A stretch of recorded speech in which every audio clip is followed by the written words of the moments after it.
ইল, ILL, ইল। ইল শব্দের বাংলা অর্থ অসুস্থ, রোগাক্রান্ত অথবা ক্ষতিকর বা খারাপ।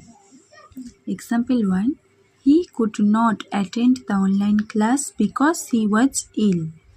He could not attend the online class because he was ill. Say online ক্লাসে যোগ দিতে পারেনি কারণ সে অসুস্থ ছিল। Second example, the little girl looked pale and ill after the long journey. The little girl looked pale and ill after the long journey.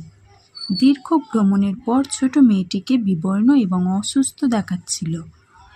Third example, she stayed at home to look after her ill mother. She stayed at home to look after her ill mother.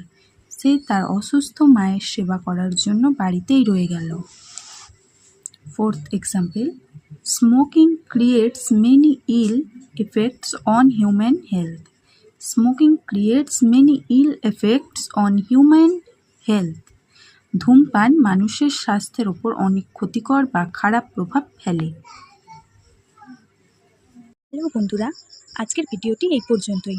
আশা করি আজকের ভিডিওটি আপনার ভালো লেগেছে এবং আপনি নতুন কিছু শিখতে পেরেছেন। যদি ভিডিওটি আপনার কাজে লেগে থাকে তাহলে প্লিজ একটি লাইক করুন, কারণ আপনার একটি লাইক আমাকে পরবর্তী ভিডিও তৈরির জন্য অনেক উৎসাহ দেয়।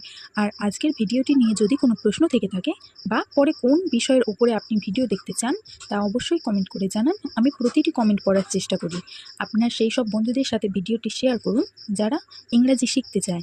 আর হ্যাঁ, আমার এই পরিবারের সদস্য হতে এখনই সাবস্ক্রাইব করে পাশে থাকা বেল আইকনটি প্রেস করে রাখুন, যাতে পরবর্তীতে কোনো ভিডিও আপনার মিস না হয়। Thank you.